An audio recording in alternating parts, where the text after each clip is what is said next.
पहिल्या दिवसापासून माननीय उद्धव ठाकरे साहेबांच्या नेतृत्वाखाली आम्ही संपूर्ण मराठवाड्याची लोकसभा मतदारसंघ आढावा कोण कोणत्या जागा कुठे लढवू शकेल त्याच्यावरती आम्हाला एकमत झाले. मराठवाडा हा कायम शिवसेनेचा जोर राहिला.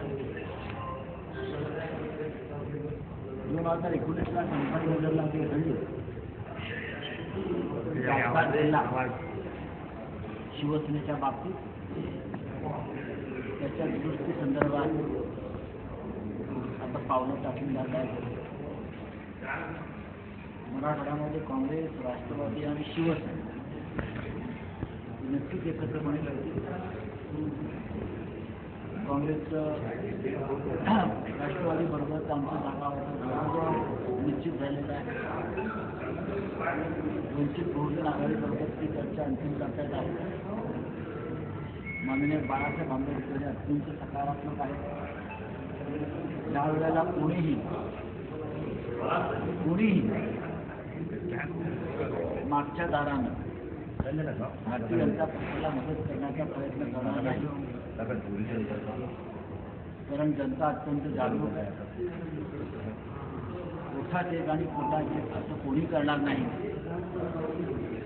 आणि महाविकास आघाडीतले किंवा इंडिया ब्लॉकमधले सगळे घटक एकमेकांना मदत करतो असं ठरलेलं आहे. काँग्रेस पक्षाबरोबरची बोलणी आता चांगल्या दिशेने सुरू आहे.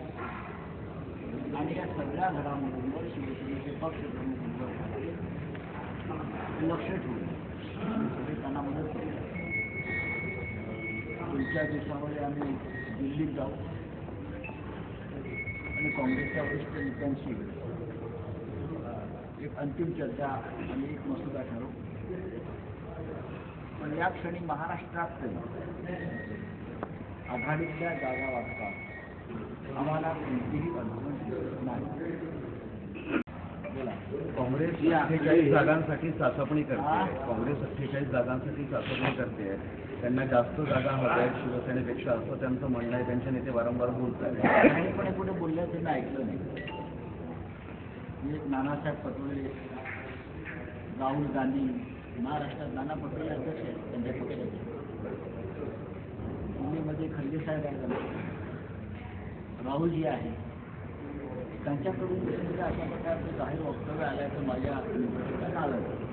बाकी इतर कोणी काय बोलत असेल तर ते फार गांभीर्याने घ्यायची गरज.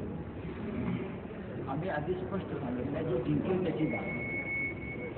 आकडा वाढवायला जागा मिळणार नाही कोणाला, ना शिवसेनेला, ना काँग्रेसला, ना राष्ट्रवादी. आम्हाला असं खात्री आहे जिंकू. आमच्याकडे उमेदवार आहे किंवा आमच्याकडे उमेदवार नाही तुमच्याकडे आहे ती जागा तुम्हाला आकडे वाढवायला जागा कोणीही घेणार नाही. 2019चं संख्याबळ पाहता शिवसेनेची आकडा जास्त आहे आणि काँग्रेसचा बोटावर मोठे नाममात्र आहे. अशा स्थितीमध्ये काँग्रेस जास्त जागा ही तर काँग्रेसने कोणत्याही जागा मागितलेल्या नाही. जास्त म्हणतात तुम्ही त्या. महाराष्ट्रामध्ये काँग्रेसचं बेस आहे आणि तो आहे. विदर्भात काँग्रेस मजबूतीने उभी आहे.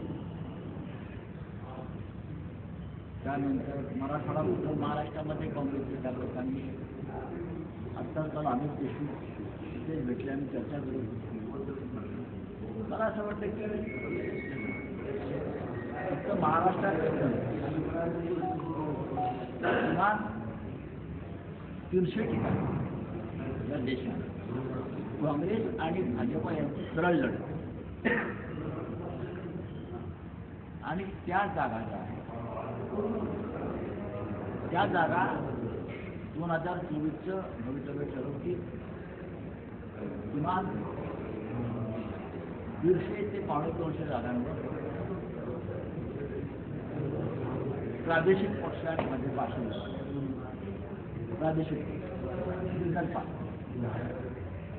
आणि फक्त 100 जागावर आणि भाजपा असं आमचं म्हणणं आहे. 543 जागांच्या गणित आमच्यासमोर स्पष्ट आहे.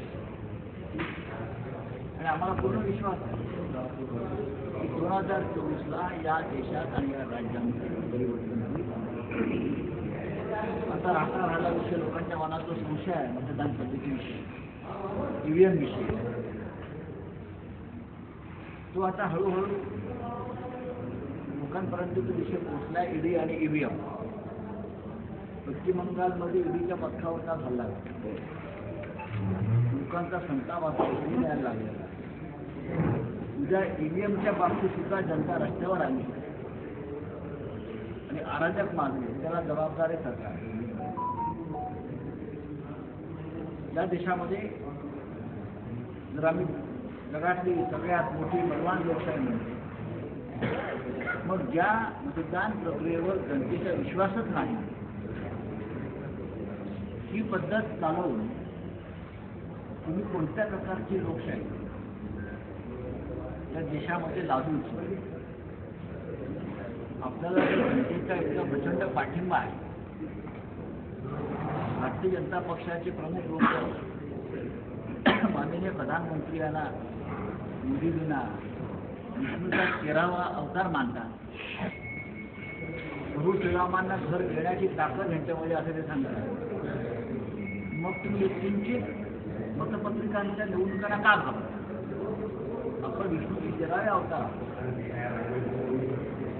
मग जा ना बॅलेट पेपरवर निवडणुका का किती का अभ्यास? असं आहे की बॅलेट पेपरवर निवडणुका झाल्या तर आपल्याला 33 कोटी देव वाचवणार नाहीत आणि प्रभू श्रीराम वाचवणार. बॅलेट पेपरवर निवडणुका झाल्या तर भारतीय जनता पक्षाला ग्रामपंचायत आणि नगरपालिका निवडणुका जिंकता येणार नाही. अशा प्रकारचं वातावरण या देशामध्ये आज आहे. मोदींचं राज्य नसून EVMच्या माध्यमातून लादलेल्या हुकुमशाहीचं राज्य हे आता स्पष्ट झालेलं आहे. आणि म्हणून आपल्यासारख्या महाशक्तिमान अशा राज्यकर्त्यांनी कोणताही किंतु परंतु भीती न बाळगता मतपत्रिकेवर पुन्हा एकदा निवडणुका घ्यायला हव्या, ही या देशाची मागणी. जगामध्ये कुठेही EVM पद्धत आज नाही. अगदी अमेरिकेत नाही, युरोपमधल्या कोणत्याही राष्ट्रात नाही, जगात कुठेही नाही, रशियातही नाही, मोदींच्या प्रिय इस्रायलमध्येही नाही. भारतातच का आणि कशासाठी हा हट्ट का? गेल्या 10 वर्षामध्ये या देशातील 19 लाख EVM मशीन चोरीला गेलेल्या आहेत. त्या कुठे गेल्या? 19 लाख EVM मशीन चोरीला गेलेल्या आहेत. त्याचा शोध लागलेला नाही. आज सगळा प्रकार अत्यंत संशयास्पद आहे. या देशाचा समस्त इंडिया आघाडीतला घटक पक्ष हा मतपत्रिकेवर निवडणुका घेण्यासाठी घाबरत नाही. तुम्ही घ्या. मध्य प्रदेशमधल्या निवडणुकांचा जर अंदाज आपण पाहिला तर जे पोस्टल बॅलेट आलं होतं ते मतपत्रिकेवर असतं. पोस्टल बॅलेट मतपत्रिकेवर येतं. काय जवळजवळ 150पेक्षा जास्त ठिकाणी काँग्रेस आघाडीवर होती. त्याला ट्रेंड म्हणतो. हा कल आहे आणि EVM सोडल्यावरती हा कल खतम होतो. त्याच्यामुळे मध्य प्रदेशच्या निकालानंतर लोकांच्या मनामध्ये या शंका अधिक बळावल्या. अटल शेतूचे पूल तयार केले. त्या कार्यक्रमात असं म्हटलेलं आहे की विरोधकांकडे माणूस करत नाही, आमच्याकडे मोदी आहेत. मोदी असं कोण म्हणतात? राज्याचे मुख्यमंत्री ते 1.5 वर्षापासून त्यांच्या प्रेमात पडलेली व्यक्ती असं बोलतो. आम्ही त्यांच्या प्रेमात 25 वर्ष होतो. तुम्ही त्या प्रेमात पडलेला होता आधी. हा आमचा प्रेमभंग का झालाय समजून घ्या. फसवणुकीतून झालेला प्रेमभंग आहे. आणि हे जे असतं ना, ते काल परवा आले आणि प्रेमात पडले. हा अख्खा जनानखाना आहे प्रेमात पडला. बरं, ते फार काही प्रेम टिकत नाही. सत्ता आहे तोपर्यंत प्रेम टिकेल. सत्ता ही सत्ता बोलते, ती स्वतः बोलत नाही. आणि ईडीचं भय होतं. ईडीची भीती आणि सत्ता याच्यातूनच हे सगळं बाहेर पडत आहे. प्रेमाला आम्हाला माहिती आहे भारतीय जनता पक्ष काय आहे. आम्ही 25 वर्ष त्यांच्यावर काढली. आम्हाला माहिती पुढे बोलताना असं म्हणते की आम्ही घरी बसून आदेश देत नाही तर लोकांमध्ये मिसळून काम करतो. कोणीही घरी बसून आदेश देत नाही. कोविड काळामध्ये माननीय उद्धव ठाकरे यांनी घरी बसून महाराष्ट्र वाचवला, चालवला, लुटला नाही तुमच्यासाठी. 2024 साली लोक कोणाला घरी पाठवत आहेत ते आपण पाहू. हा महाराष्ट्र आहे, जपान नाही बोलतो. हा महाराष्ट्र, जपान नाही कुटुंब. आणि महाराष्ट्रात जेव्हा हे भूकंप होईल 2023ला तेव्हा तुम्ही कुठे वाहून जाणार आहात, कोसळणार आहात याची तुम्ही मनाची तयारी सगळ्यांनी केली पाहिजे. ईडीच्या भीतीनं पक्ष फोन द्यायला भूकंप म्हणत नाही. ईडीचा वापर करून विरोधकांवर धाडी घालणं आणि त्यांना तुरुंगात टाकणं त्याला भूकंप म्हणत नाही, त्याला डरपोकपणा म्हणतो. मर्दा असाल तरी सगळे ED, CBI, income tax, police ते बाजूला ठेवून मैदानात. मग तुमच्या पिचक्या मांडण्या कसा आम्ही पुढून करतो त्या बघा. मोदींचा नाशिकला रोड शो होता. हो द्या, प्रधानमंत्र्यांना एवढंच काम आहे रोड शो करणं. हां, त्यानंतर राजकीय प्रचाराला जाणं. मणिपूरला का जात नाही ते विचारा. नाशिकला एक आनंद आहे आम्हाला, पण मणिपूरला आपण का जात नाही. जम्मू काश्मीरमधल्या काश्मीरी पंडितांच्या सोन्याला आपण का भेटी देत नाही. असे अनेक प्रश्न आहेत जिथे मोदी साहेबांनी जायला पाहिजे, तिकडे ते जात नाही. आणि असे त्यांचे राजकीय खेळ सुरू आहेत. तर ठीक आहे, त्यांची इच्छा आहे ते 2023 पर्यंत लोक करून. आमचा फॉर्म्युला तयार आहे आणि एक दोन दिवसात काँग्रेसला आपण भेट देणार आहोत. तो नेमका फॉर्म्युला काय आहे? माननीय उद्धव ठाकरे जाहीर करतील किंवा सर्व त्यांना अजूनही राष्ट्रवादी काँग्रेस आणि काँग्रेसकडून रिस्पॉन्स मिळत नाही. त्यांनी कधी म्हणतात की आम्ही शिवसेना आणि आम्ही अर्ध्या जागा लढू. महाविकास आघाडीनं शिवसेनेला पॉवर अटर्नी दिलेली आहे. त्यांच्याशी चर्चा करून मागे महाविकास आघाडीच्या वतीने शिवसेना त्यांच्याशी चर्चा केली.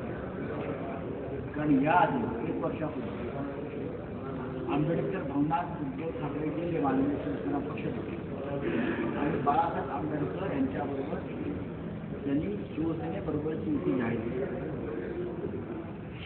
महाविकास आघाडीमध्ये आम्ही असं मानतो की वंचित बहुजन आघाडी हा महाविकास आहे आणि ती आमच्याबरोबर लढणार.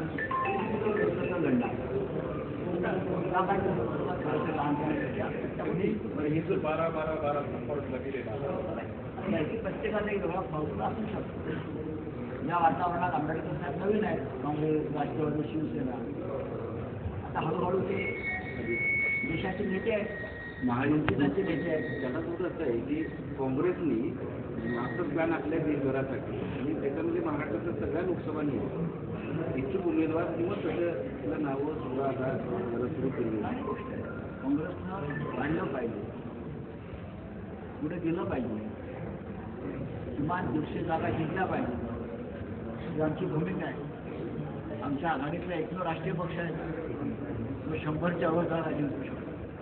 त्याच्यामुळे जर त्यांनी एखादा मास्टर प्लॅन आखला असेल तर आमचं त्यांना नक्की समर्थन मिळेल.